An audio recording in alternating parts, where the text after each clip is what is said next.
జానకి జానకి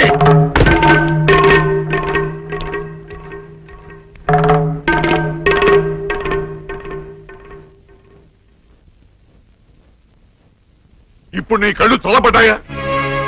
నీకు తృప్తిగా ఉందా? నా మనవడు ఊళ్ళో ఉంటే నీ మనవరాలకు పెళ్లి కాదని వాడిని ఊళ్ళోంచి బయటికి గెట్టేయమని సలహా ఇస్తావా? ఆనాడు నా తల్లిదండ్రుల్ని చంపుకోలేక నా ప్రేమను చంపుకొని నిన్ను పెళ్లి చేసుకోలేదు. ఆ కక్ష మనసులో పెట్టుకుని నీ మనవరాల్ని నా మనవడి మీద గుసికొల్పి వాడిని ప్రేమలో దించి వాడి మనసు ముక్కలు చేస్తావా? అందుకే చాలగా వాడిని ఊళ్ళోంచి గెంటిస్తావా? వీరుడు నోరు మై.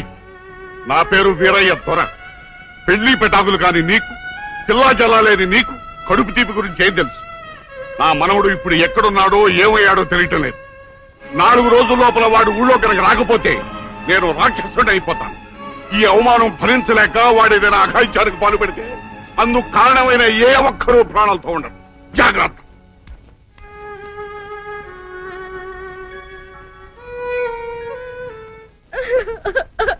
అక్క ఏంటే ఏమైందే? సీనుబాబుని ఊళ్ళో నుంచి ఎల్లగొట్టారక్క. ఆ విషయము నేను విన్నాను. అంత మాత్రం దానికి ఏడుస్తూ కూకోవాలంటే ఎరిమోహమా? సీనుబాబు 4 రోజులు ఊర్లో లేకపోవడం మనకే మంచిది. ఊర్లో ఉన్నాడనుకో లటుక్కున ఏదో ఒక రోజు జానకమ్మ మనవరాలి మెళ్ళో తాళి కట్టేస్తాడు. ఇప్పుడు అసలు భయమే లేదు. ఒకవేళ 4 రోజుల తర్వాత తిరిగి రాకపోతే ఉలిపై పొట్టేం కాదు. రాకెక్కడికి పోతాడు? నువ్వు ఏడుతూ కూకోమాక. మంది ఇప్పుడు దొరల వంశం.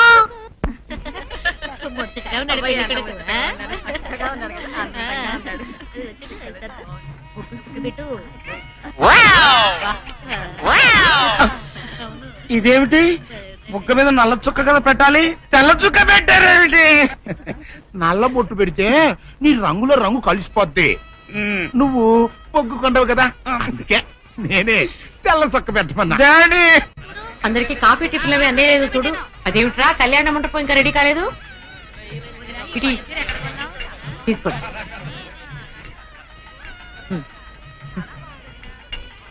ఎంతైనా జానకమ్మే దగ్గరుండి అన్ని పనులు స్వయంగా చూసుకుంటది. మరి నన్ను ఏం చేయమంటారు చెప్పండి? నాదేమో 6 దిక్కులని కొంపైపోయింది. మన ఇంట్లో పనులు మనం చేసుకుంటే తప్పే ఉందండి. ఏంటో ఆ సీనుబాబు గుళ్ళో గొడవ చేయకుండా ఉంటే ఈ ముహూర్తానికి మా పిల్ల పెళ్లి కూడా అయిండేది.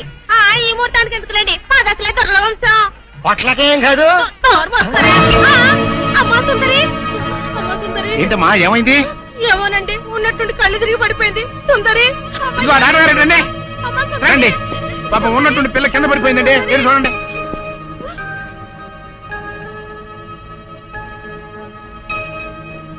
మీరేం కంగారు పడాల్సిన అవసరం లేదమ్మా.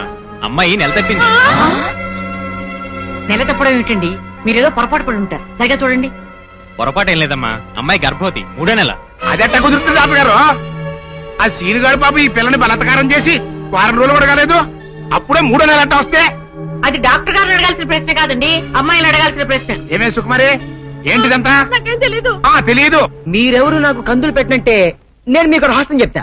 సుందరి కడుపులో ఉన్న బిడ్డకు తండ్రి నేనే. ఏంటా నువ్వు చెప్పేది? ఆపండి, ఇదంతా అబద్ధం. వీడు చెప్పేదంతా పచ్చి అబద్ధం. నాకెవరితోనూ సంబంధం లేదు. నేను కన్న పిల్లనే. ఊరుకోవే. ఆ వేరేతోనే మనోడు నిన్ను బలాత్కారం చేసిన తర్వాత కూడా నువ్వు కన్నెపిల్లవు ఎలా అవుతావు? వీళ్ళంతా చెబుతున్నది నిజమే అయితే నువ్వు ఆడపిల్లవే గాని కన్నె పిల్లవెలా అవుతావు? కాదు, నేను కన్న పిల్లనే. నన్ను సీనుబాబు పాడు చేయలేదు. ఏంటి? సీనుబాబు నిన్ను పాడు చేయలేదా? మరి అతనే నిన్ను బలాత్కారం చేశారని అదే పంచాయతీలో ఎందుకు అబద్ధం చెప్పావు? సీనుబాబుని నేను ప్రేమించాను, కానీ సీనుబాబు సౌందర్యని ప్రేమిస్తున్నాడు. సీనుబాబు నాకు కాకుండా పోయాడు అనుకున్న బాధతో నేను చచ్చిపోబోతే, సీనుబాబు నీకు దక్కాలంటే నేను చెప్పినట్టు నాటకం ఆడమంది మా అక్క. అంతేగాని నేను చెడిపోయిన దాన్ని కాదు. సీనుబాబు నన్ను పాడు చేయలేదు. అసలు నేనే తప్పు చేయలేదు. అబద్ధం. దాని మాట లేదు, నమ్మకండి. కళ్ళు తిరిగి పడిపోవడంతో ఏదేదో మాట్లాడుతుంది. కప్పనోరు దాని అమాయకురాలు చేసి నువ్వు ఇంత నాటకం ఆడతావా? ఆ వీరయ్య ద్వారా మనవుడు తప్పు చేశాడంటే నేను నమ్ముతాననుకున్నావుటే. నువ్వు ఆడిన నాటకం నలుగురికి తెలియడం కోసమే నేను ఇలా నమ్మినట్టు నటించాను. ఏమిటే కూసావు? నీది దొరల వంశమా? ఏది మళ్ళీ ఇంకోసారి కూతకోయి నీ పళ్ళు రాలకొడతాను. జాగ్రత్త. వాసిని అమ్మ కడుపు మారా. నువ్వు చెప్పిన మాటలన్నీ నిజమని నమ్మి బంగారు లాంటి కుర్రోణ్ణి అనరాని మాటలన్నీ అన్నాను కదంటే, మచ్చలేని నా పంచాయతీ ప్రెసిడెంట్ పోస్ట్ లో తప్పుడు తీర్మానం చేశాను కదంటే. అయితే ఇప్పుడు అందరి ముందు సరైన తీర్మానం చెబుతున్నాను. ఏరయ్య ద్వారా మనవడు నిర్దోషి అని తేలిపోయింది కాబట్టి ఈ సప్పిడి సుకుమారి చెల్లెల్ని ఆ బాబు పెళ్లి చేసుకోవాల్సిన అవసరం లేదు. అంతేకాదు ఈ సప్పిడి సుకుమారి తను చేసిన తప్పుకి ఈ గ్రామ పంచాయతీకి 10,000 రూపాయల జరిమానా కట్టాల్సిందే. అమ్మ జానకమ్మ, నీ మూలంగా నేను చేసిన తప్పు దిద్దుకునే అవకాశం కలిగిందమ్మా. నీ మేలు మర్చిపోలేను. సుందరి,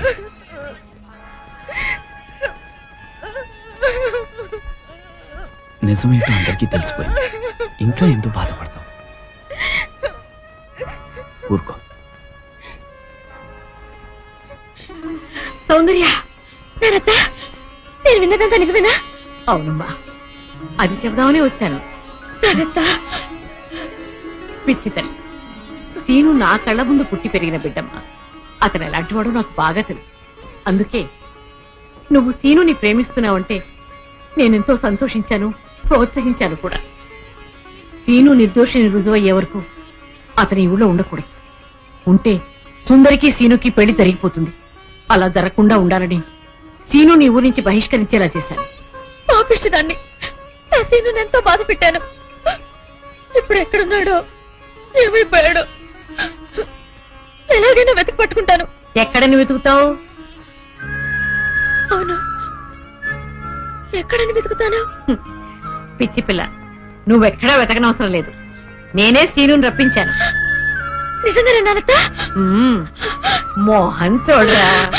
సీను, సీను,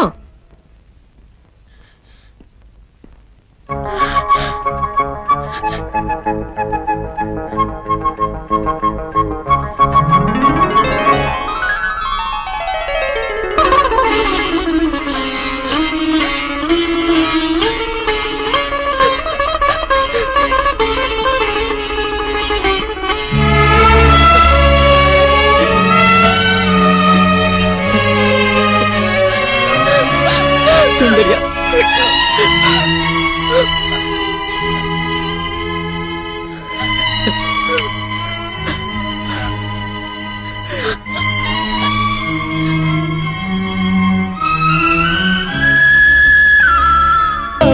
నీ ఎదలే అదరా.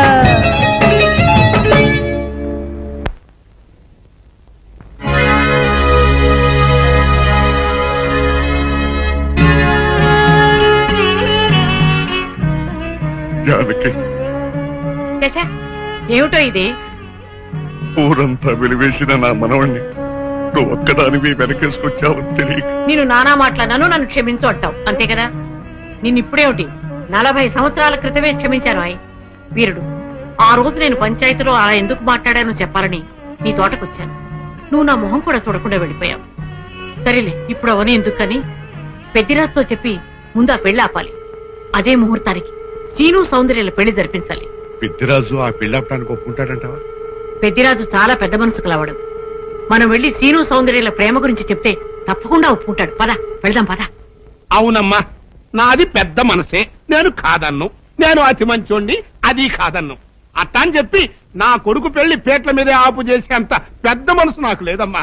ఇంకా పెద్ద మనిషి అనిపించుకోవడం కోసం నా కొడుకు బతుకు బజారు పాలు చేసేంత చిన్న మనిషిని కూడా కాదు. ఇంకా మీరు వెళ్ళండి. అది కాదు పెద్దిరాజు, నా మనవరాలు వీరయ్యదుల మనవుడు ప్రేమించుకున్నారు. మరి ఆయన మనవాడిని ప్రేమించిన పిల్ల అయితే నా కొడుకుని పెళ్లి చేసుకోవడానికి అట్ట ఒప్పుకుందండి. అందరితో పాటు నా మనవరాలు కూడా సీనును అపార్థం చేసుకుంది. తన ప్రేమ విఫలమైందన్న ఉక్రోషంతోనే మీ అబ్బాయితో పెళ్లి కొప్పుకుంది. సీను నిరపరాధిని నిరూపించడం కోసమే నేను కూడా ఇంతవరకు ఆగవలసి వచ్చింది. అంటే మీ పిల్లల ప్రేమ కోసం నా బతుకుని భాగంగా పెడతారన్నమాట. ఏమా, పిల్లని అడిగాం, మీరు సరేనన్నారు, శుభలాకి అత్యించాం. ఇప్పుడు వాళ్ళందరూ పెళ్లికి వచ్చారు. ఇప్పుడు పెళ్లి ఆపు చేయమంటే నా పరువు ఏమవుద్దో ఒక్కసారి ఆలోచించవా? నిజమే పెద్దరాజు, ఆ మాట నిజమే. కానీ ఈ పెళ్లి జరగకపోతే ఆ పసిపిల్లలిద్దరూ బతకరు. ఈ పెళ్లి జరగకపోతే నా కొడుకు బతకడండి. అవును, నేను దక్కను కాక దక్కను, ముందు నేనే చచ్చిపోతా. ఎన్నారుగా, మీ మనవడ కోసం నా కొడుకుని చంపుకోమంటారా? పెద్దరాజు గారు, నా కూతురు పెళ్లి విషయంలో వాళ్ళకి ఎలాంటి సంబంధం లేదు. మా అమ్మాయికి మీ అబ్బాయికి పెళ్లి జరిగి తిరుగుతుంది. తాతబ్బాయి, అత్తయ్య, దయచేసి నా కూతురు జీవితాన్ని నీ జీవితంలో చెయ్యి. పెద్దరాజు గారు, వీళ్ళు ఎంతకైనా తెగించరు. అందుకే పెళ్లి తర్వాత చేసే అప్పగింతల కార్యక్రమం ఇప్పుడే చేస్తున్నాను. నా కూతురు మీకు అప్పు చెబుతున్నాను. నో, నేను ఈ పెళ్లి చేసుకోను. ఆ మొక్క చెప్పాల్సింది ఇప్పుడు కాదు కోళ్ళ. అమ్మయ్య, అమ్మాయి లోపల తీసుకెళ్లి అలంకారం చేయించు. ఎల్లో చూసారుగా, పెళ్లి కూతురు తండ్రి కూడా పెళ్లికి ఒప్పుకున్నాడు. మంచి మనసుంటే ఉండి 2 అత్యంతలు వేసేయాలండి, లేకపోతే దయచేయండి. చేద్దామంట. సౌందర్యని పెద్దరాజు నుంచి బయటికి తీసుకొస్తాం. ఎవరు వస్తారో చూస్తాం. అంటే కిడ్నాప్. నువ్వెక్కడ దొరికావయ్యా? సీక్రెట్ గా ప్లాన్ చేస్తుంటే ఊరంతా వినిపించేట అరుస్తా. దానికి నువ్వు ఎందుకు మావా? మేమున్నాం. పదండ్రా.